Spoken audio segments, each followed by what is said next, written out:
Dan gue baru mencoba 2 jenis agregator. Orang biasanya nyebutnya distributor sih ya. Cara monetisasinya itu gimana ya? Kayak kalau misalnya ini udah masuk nih ke semua platform, gimana mereka bisa hidup dari karya mereka?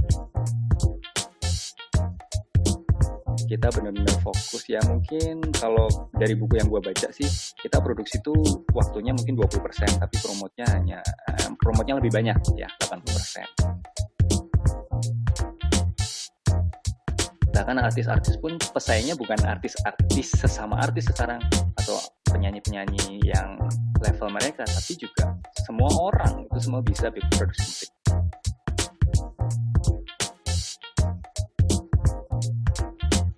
Gue pengen ngasih tahu nih, kalau lo pengen bikin podcast, gue saranin lo buat pakai Anchor. Anchor itu satu solusi untuk semua kebutuhan podcast. Mau rekam, hosting, hingga distribusi, semua bisa di Anchor. Dan yang paling penting nih, semuanya itu 100% gratis. Langsung aja buka anchor.fm/start. Sekali lagi di anchor.fm/start. Oke, lanjut.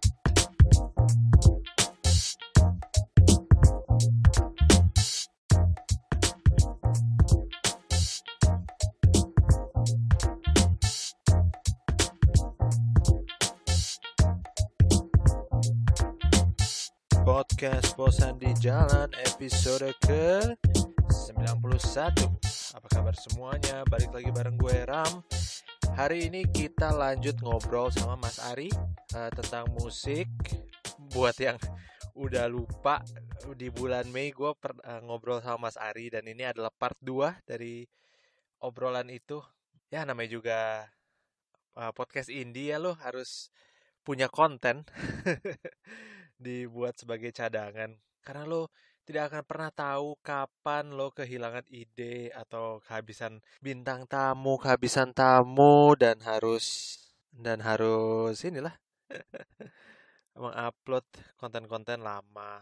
Oke, buat yang belum tahu, Ari Kunchoro selain mantan teman kerja di kantor lama gua, dia adalah seorang musisi, penyanyi yang ketika gua ngobrol sama dia berapa bulan yang lalu, ngeluarin single berjudul Maaf. Tapi sejak bulan Mei, dan sekarang udah bulan September, dia sudah rilis 3 single baru. Yang pertama judulnya Lampu Kota, yang kedua judulnya Seperti Hujan dan Gumpalan Salju, yang ketiga adalah Lagu Untuk Negeri.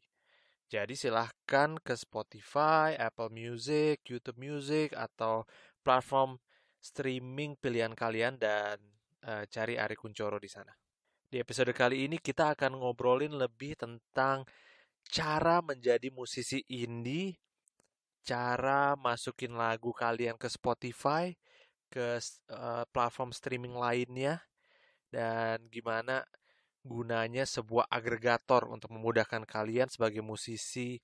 Oke, semoga kalian suka ya dengan episode kali ini. Selamat mendengarkan, dan sekali lagi silakan cari tahu lebih lanjut tentang Ari Kunchoro di arikuncoro.xyz. Sekali lagi di arikuncoro.xyz. Enjoy this one.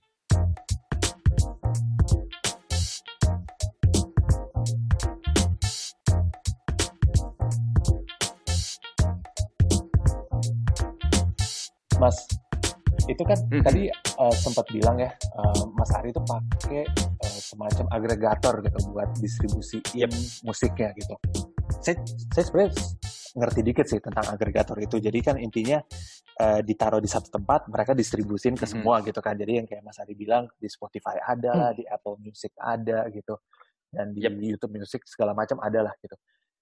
Prosesnya tuh belibet nggak sih? Atau itu memang sesimpel upload lagunya, terus mereka yang kerjain? Apakah ada kontrak di belakang itu yang harus dipenuhi atau gimana? Bisa dijelasin nggak? Oke. Karena gue lagi belajar juga, itu ada satu hal yang mesti teman-teman pahami ya, prosesnya ya. Kalau gue mengambil hikmahnya, mengambil insight-nya, kalau kata orang data scientist kan lo nyari insight. Jadi yang lo harus punya itu lagunya dulu gitu kan. Lo harus produksi lagu.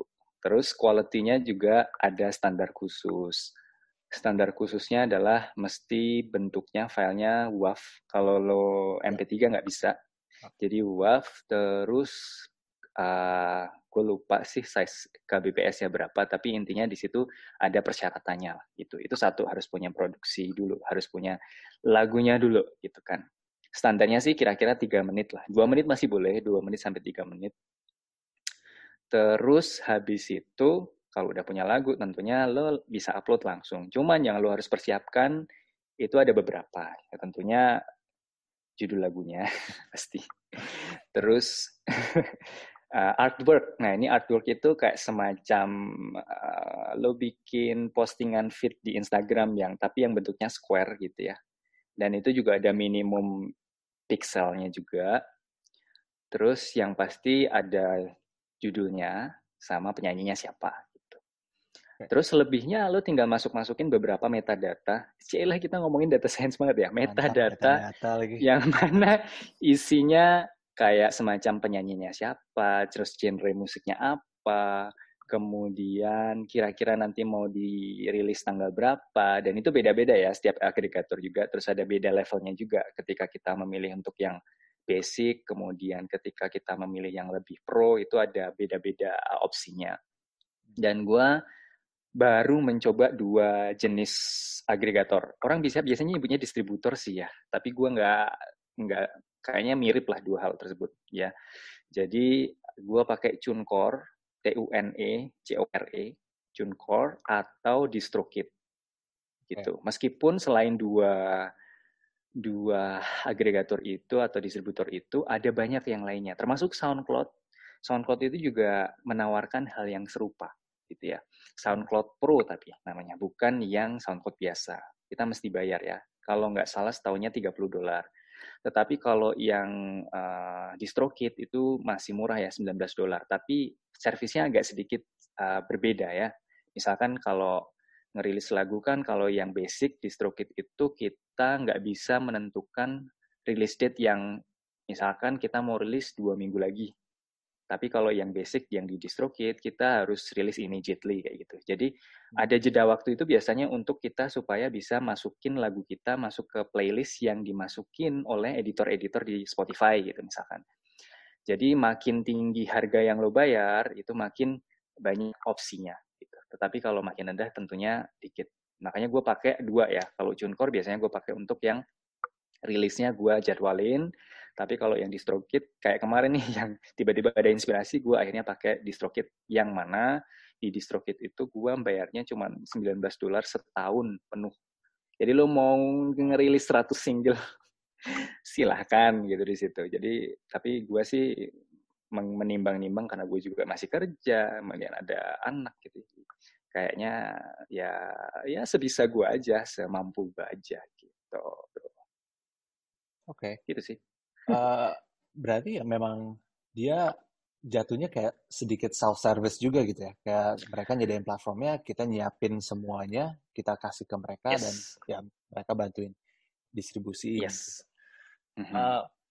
Mungkin ini pertanyaan yang bakal dipikirin sama semua orang yang mau berkarir di musik atau mau mulai berkarya lewat musik sih. Cara monetisasinya itu gimana ya? Kayak kalau misalnya ini udah masuk nih ke semua platform, gimana mereka bisa hidup dari karya mereka? Oke, tentunya untuk awal-awal gue belum memasukkan ini sebagai tumpuan harapan gue dulu, belum. Karena si Taylor Swift aja, kalau gue baca-baca dari artikel, salah satu lagunya dia kan kalau nggak salah Shake It Off gitu ya. Nah Shake It Off aja itu kalau nggak salah itu 54 juta stream, itu baru dapat $150.000. Wow, Intinya satu stream itu cuma $0,006. Wow. Jadi lo harus minimal punya 1 juta stream untuk dapat sekitar $6.000.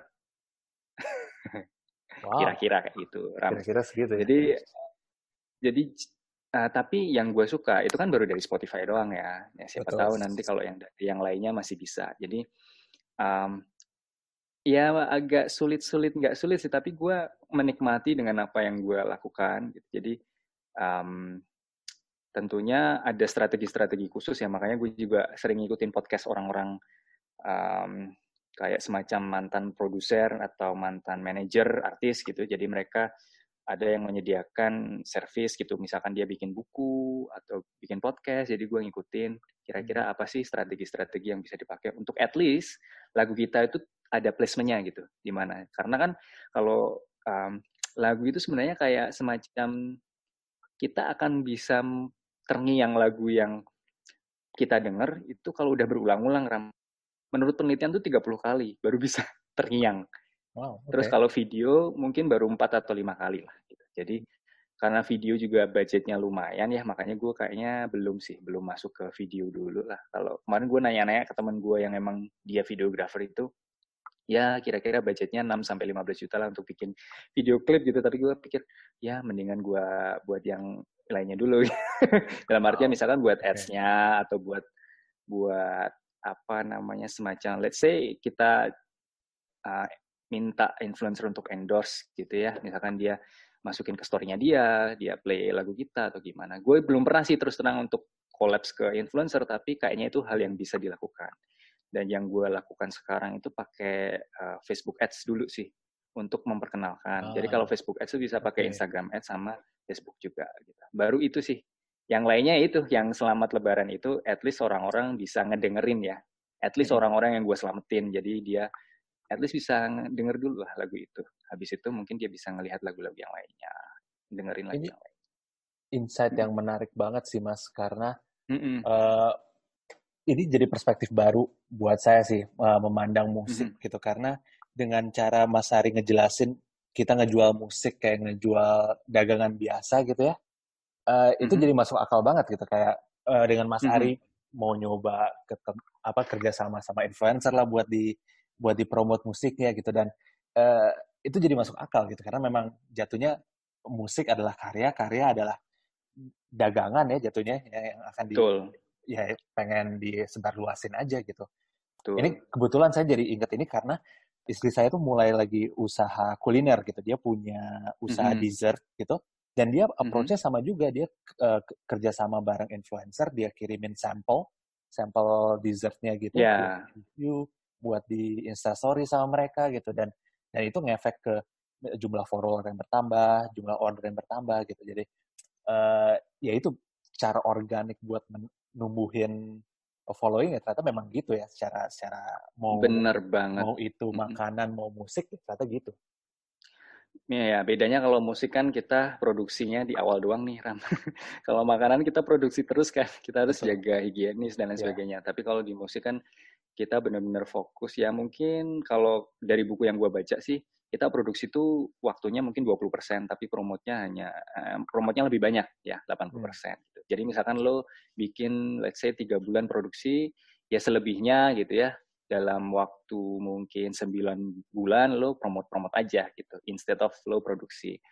Terus gue mau ngasih highlight juga perbedaannya di zaman dulu.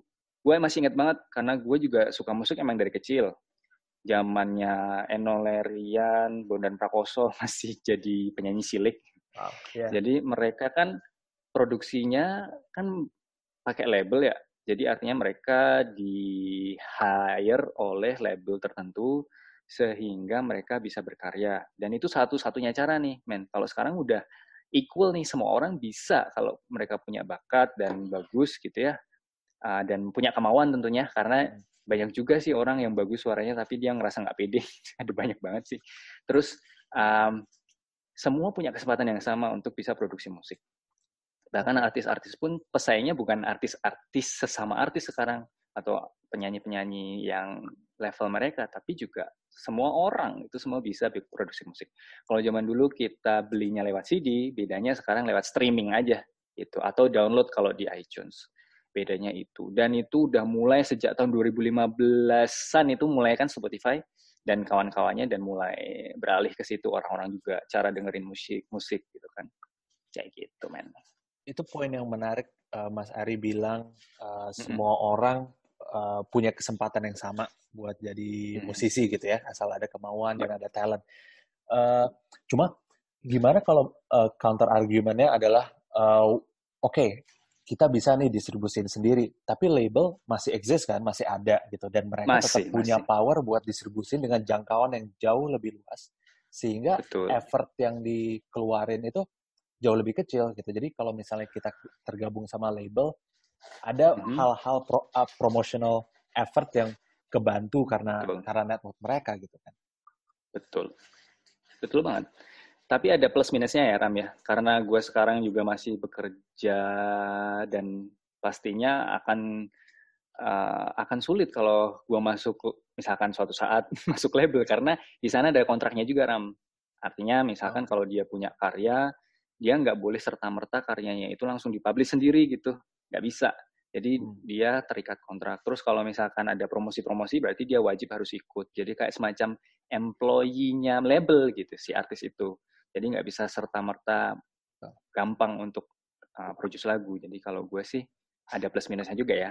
Flexibility itu juga ngaruh sama itu juga apa namanya um, ke apa fleksibilitas lah intinya. So, kalau kita masuk ke label akan sedikit kurang fleksibel. Tapi kalau kita dapatkan keuntungannya tentunya kalau labelnya bagus, kemudian dia telaten gitu ya, pasti akan juga usaha nggak nyianatin hasil sih. Gitu. Kayak gitu sih. Ya, masuk akal sih. Dan kita udah Mm-mm. sering lihat juga gitu beberapa artis yang akhirnya keluar dari label tertentu, pindah ke label lain, Ya, bikin label sendiri gitu kan. Karena memang ada kalau ketika sudah mencapai titik tertentu tuh mereka ada creative freedom yang pengen didobrak aja deh, dari semua label gitu yes, kan ya. betul. Oke, menarik banget. Terus berarti nextnya apa nih Mas? Kita udah 7 single, apakah mau memikirkan album atau single lagi nambah atau gimana? Gue sih masih go with the flow ya. Dalam artian mungkin satu single per bulan masih oke lah ya. Dalam artian ya kalau dapat 2 single per bulan otak masih bisa jalan gitu ya. Gue lakuin. Cuman gue masih belum ada planning yang serius banget. Gue masih masih fokus di produksi dulu. Terus kalau promote sih uh, masih on progress juga. Terus nextnya paling gue mencoba untuk mencari-cari siapa yang bisa gue ajak kerja bareng gitu kan ya. Misalkan penyanyinya atau yang main musiknya atau yang lain sebagainya. Karena beberapa kenalan-kenalan gue zaman dulu kan gue waktu SMA ngeband juga. Tapi cuman waktu gue kelas 1. Habis itu kelas 2 dan kelas 3 gue perasa aduh kayaknya gue nggak cocok dengan genre lagu rock dan sebagainya karena habis itu suaranya sakit. Gue waktu kuliah akhirnya ikut paduan suara kan Ya. ternyata salah tekniknya gitu. Jadi Ah, semacam ya oke, berarti uh, apa ya namanya kita mesti tetap belajar lah ya dalam artian nggak bisa semuanya dilakuin sendiri. Kadang-kadang kita juga perlu bantuan orang lain untuk bisa collapse. Dan seperti yang lo lakuin juga kan ya, udah podcast yang ke-79, lo kan mesti ngontak-ngontakin satu orang kan ya, untuk collapse. iya. Itu luar biasa sih menurut gua. Lo apa namanya, semacam suatu persisten banget gitu kan, persisten terhadap komitmen yang lo udah canangkan sebelum-sebelumnya. Kayak Yang gitu. luar Jadi biasa itu nextnya, tamunya sih Mas, bukan sayanya. Karena mereka mau datang ke apa ya? sini tanpa ada imbalan apa-apa gitu. Karena hidup mereka nggak akan berubah dengan masuk ke podcast ini gitu. Nggak akan jadi lebih tenar Mas. Oh, tenar atau enggak itu bukan goal sih, men. C. Mantap It's Mas not a Ari. goal. Tapi semacam ya efek aja. Jadi dalam artian goal kalau gue sih ya, kenapa gue waktu itu keluar dari kerjaan gue sebelumnya, bukan karena gue pengen tenar, ya udah kayaknya nih bagus banget, atau gue pengen punya apa gaji yang lebih gede gitu enggak juga gitu karena gue merasa dengan gue memberikan sesuatu ke orang lain dan bisa at least memberikan secuil apa yang pernah gue lakukan atau knowledge yang mereka belum pernah punya gitu itu akan berkontribusi juga gitu ke mereka dan gue yakin ada yang merasa itu sedikit tapi ada juga yang merasa itu besar gitu ya terinspirasi gitu untuk belajar lebih lagi dan lebih lagi dan gue sih percaya kalau kita menolong orang gitu ya. Kita sendiri harus tertolong dulu kan ya. Intinya sih kita harus nyaman dulu terhadap kita juga dulu gitu sehingga kita bisa menolong orang. Dan gue ngerasa oh kayaknya gue udah bisa cukup untuk bisa menolong orang lain dengan cara gue, yaitu waktu itu ngajar. Nah sekarang ini mungkin saatnya gue juga udah mulai terbentuk confidence-nya setelah anak gue mendengarkan berkali-kali salah satu lagu yang pertama itu gue, dan banyak orang juga responnya positif sama lagu itu. Dan bahkan temen kos gue yang waktu di Bandung gue kuliah, dia juga dengerin itu ke anaknya berulang-ulang. Dan gue jadi ngerasa oh kayaknya emang lagunya memang menginspirasi. Dan gue sendiri nggak bosan-bosan ngedengerin lagu gue gitu. Kadang orang kan kalau punya lagu ya udahlah, let biar orang lain denger gitu kan misalkan. Tapi kalau gue nggak bosen-bosen sampai sekarang untuk ngedengerin. Sampai istri gue kan yang nggak terlalu in dengan musik. By the way dia 2 bulan ini udah mulai les biola. Terus dia ngerasa lagu-lagu yang diputar sama gue dan lagu gue itu ya lagu-lagu orang lain. Dan gue ngerasa oh kayaknya emang kayaknya bagus lah ini untuk investasi istilahnya. Bisa gue tekuni lah untuk kedepannya kayak gitu. Nice mas, seru banget. Ada rencana mau ini nggak mas, tampil live atau misalnya Belum promosiin sih secara kalau live gue. gitu? Ditunggu loh mas, kalau misalnya ada live performance, tinggal dikabar-kabarin ya. Oke. Nah sebenarnya gini, beda loh antara recording sama live gitu kan. Jadi gue sih masih dalam tahap belum punya rencana untuk bikin live performance karena itu butuh belajar dulu gitu ya. Mungkin tahun depan gitu, tahun ini kayaknya fokus di recording dulu karena kan kalau kita udah punya lagu sendiri, kita nyaman sama lagu kita, kan kita juga mikir kan kalau kita bawain lagu orang itu kan kadang nadanya terlalu tinggi dan gue nggak nyampe atau nada-nadanya itu sulit dan penghayatannya itu beda-beda, dan gue sendiri bisa explore lagu gue gitu kan, jadi bisa lebih enak gitu kan ya. Dan ngumpulin materinya dulu, kalau nanti udah siap mungkin tahun depan baru. Tapi untuk tahun ini kayaknya gue fokus dulu untuk produksi lagu. Ya mungkin ini digenapin jadi 10 dulu, baru nanti gue bisa misalkan bikin versi akustiknya atau bikin versi yang lainnya atau lagu Jawa. Karena orang Jawa gitu kan. Jadi bisa lebih. Oh iya, ngomong-ngomong salah satu rap di tahun baru kan ada lirik Jawanya juga ya, supaya bisa lebih ngena juga ke gue karena gue orang Jawa. Jadi setiap kali ngumpat ya, setiap kali gue ngomong hal yang gue relate ke gue yang lebih dekat gitu ya, gue pakai bahasa Jawa biasanya gitu. Wow. Mantap mas, ditunggu banget karya-karya berikutnya ya mas. Thank you Ram. Oke, thank you banget udah mau main kesini ya mas. Ini definitely sharingnya menarik banget, buat saya menarik, dan semoga buat nanti pendengar juga menarik buat mereka yang mau masuk ke industri musik, buat yang pengen tahu industri musik. Jadi thank you banget udah main kesini ya mas. You're welcome. The floor is yours kalau mau promo sekali lagi. Silakan. Siap. Kasih tahu pendengar apa yang harus dilakuin. Oke. Berarti ini apa yang pesan-pesan gue ya buat yang ingin masuk ke dunia independent musician gitu kan ya. Intinya sih percaya aja kalau kata beberapa experts di dunia musik independen atau orang-orang yang emang udah terjun di dunia musik sejak ya mungkin 10 tahun lebih gitu kan ya, mereka tuh bilang bahwa kalau lo mau terjun di musik, ya either lo terjun sendiri, kayak lo terjun dari tebing, atau ada orang lain yang ngejorokin lo ke laut gitu ya, dari suatu tebing. Gitu. Jadi berani aja gitu ya, berani dulu. Kalau misalkan seseorang itu penyanyi, ya udah kalau disuruh nyanyi ya nyanyi aja. Gitu. Atau kalau lo adalah musician, ya lo pede aja ngasih musiknya ke orang lain, tolong ngedengerin gitu. Dan nggak usah takut gitu, karena salah satu hal yang gue dapat insight-nya dari sebelum-sebelumnya itu gue tuh seringnya takut gitu loh, jadi kayak semacam, kalau karya gue jelek, dibilang jelek itu rasanya tuh sedih gitu kan, sama lah kayak kita punya analisis data lagi, dibilang sama bos kita, aduh ini kurang ini kan kita jadi kader juga ya, aduh kayaknya kurang ya, kayaknya gue nggak mampu dan lain sebagainya. Tapi justru hal tersebut tuh jadi kayak semacam motivasi gitu loh. Jadi kita biar bisa berkarya lebih baik lagi. Dan jangan lupa untuk set goal dulu sih, kalau misalkan di awal goalnya memang untuk make a living in music gitu ya. Jadi ya pasti berkorban dulu gitu ya. Baik itu dari sisi waktu atau dari sisi financial gitu. Dalam artian kan gue tadi udah bilang ya, cara masukin lagu kita harus bayar dulu. Berarti ya siapin dananya atau siapin toolsnya, misalkan laptopnya.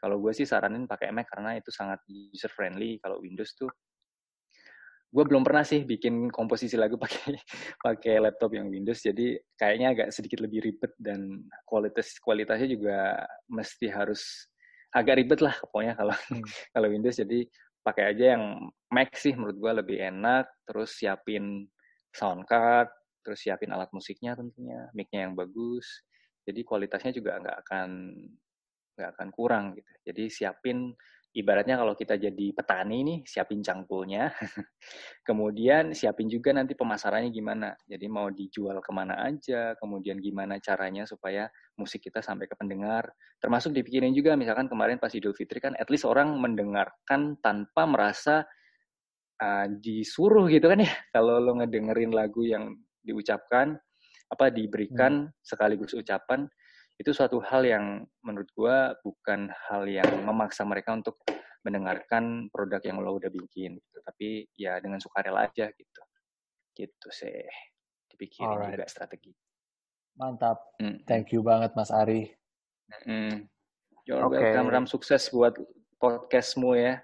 Nanti kalau udah ke 100 lo harus bikin tumpengan, terus ke 200 tumpengan lagi, ke 300 tumpengan lagi. Oke, we'll see Mas. Oke, single terbaru dari Mas Ari Kunchoro berjudul Maaf sudah bisa dinikmati di Spotify, di YouTube Music, dan di semua streaming platform pilihan kalian. Go check them out, Ari Kunchoro.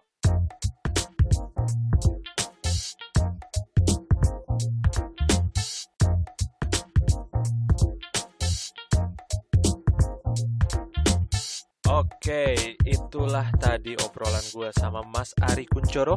Semoga obrolan kita ada manfaatnya ya buat kalian. Buat kalian-kalian yang berpikir untuk menjadi musisi atau pengen menyebarluaskan karya kalian melalui platform-platform streaming, Spotify, YouTube Music, Apple Music. Sekarang jadi sedikit tahu lah caranya seperti apa ya. Sekali lagi gue kasih tahu, silahkan ke platform streaming pilihan kalian, mau di Spotify, YouTube Music, Apple Music, dan masih banyak lagi. Silahkan cari Ari Kunchoro.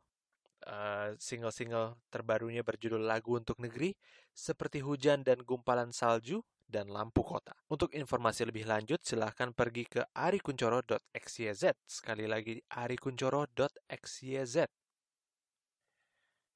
Terima kasih buat yang udah dengerin episode kali ini, dan terima kasih buat pendengar-pendengar baru yang seminggu ini baru menemukan podcast ini ya. Gara-gara episode Tilik. Semoga kalian betah di sini dan semoga kalian tidak merasa tertipu. Buat yang baru pertama kali dengerin, ya inilah podcast ini ada obrolannya dengan orang-orang yang menurut gue menarik. Dan ada juga monolog di mana gue pengen marah-marah aja. Sebuah tradisi yang lama antara gue sama pendengar lama gitu. Jadi buat kalian selamat bergabung. Silakan ajak teman-teman kalian. Ini minggu yang sangat menyenangkan karena ya tweet viral itu selalu menyenangkan ya, karena didengerin orang itu ternyata sangat candu gitu ya. Wajar aja orang pengen nyalek gitu, pengen jadi pejabat gitu, karena ngomong di depan 1.000 orang aja rasanya itu memabukkan sekali kekuasaan itu gitu ya kan. Ya, saya bisa memajukan negeri ini gitu. Terus ya gitu. Terus lu merasa bisa gitu. Saya bisa nih kayaknya. Sama juga gitu, lu nge-tweet sesuatu terus banyak yang retweet, banyak yang bilang, "Oh iya gue banget ini." Wah, lu ngerasa kayak, "Waduh apa?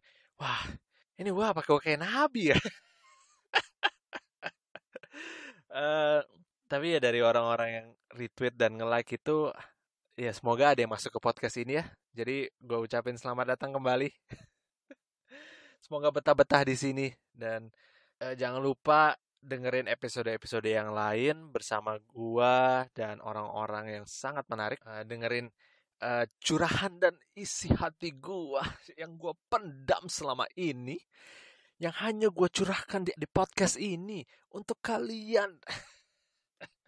Karena gua tidak bisa ada di sini tanpa dukungan dan support dari kalian semua. Ya, gue tau gue sempet janjiin mau rilis episode Daniel sama Ben Danio, tapi gue baru ingat ini Mas Ari udah lebih lama nunggu nih ngantri yang bagian keduanya. Jadi Mas Ari dulu, dan pastinya ini berguna sih buat kalian. Buat yang pertama kali dengerin dan pengen ngirim email, silahkan email gue di podcastbosandijalan@gmail.com. Sekali lagi di podcastbosandijalan@gmail.com, atau ke Twitter gue di @ramdisa, atau ke Instagram di @podcastbosandijalan. Kalau gitu dari gue segitu dulu. Kita ketemu lagi di episode selanjutnya. This is Ram signing off, and I'll see you on the next one.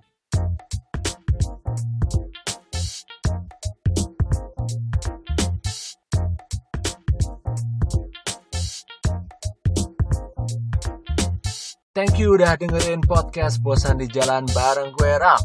Gua mau ngucapin terima kasih sama Craving For yang udah support gue di podcast ini. Craving For is the taste you'll never forget, the sin you'll never regret. Mereka ini punya koleksi dessert box beragam yang pastinya bakal bikin kamu ketagihan. Ada coklat mousse cake, tiramisu, dan personal favorite gua nih, cinnamon rolls. Jadi, buruan aja cek Instagram mereka di @cravingfor.id. Sekali lagi di @cravingfor.id. DM mereka untuk pemesanan. Craving For, the taste you'll never forget, the sin you'll never regret.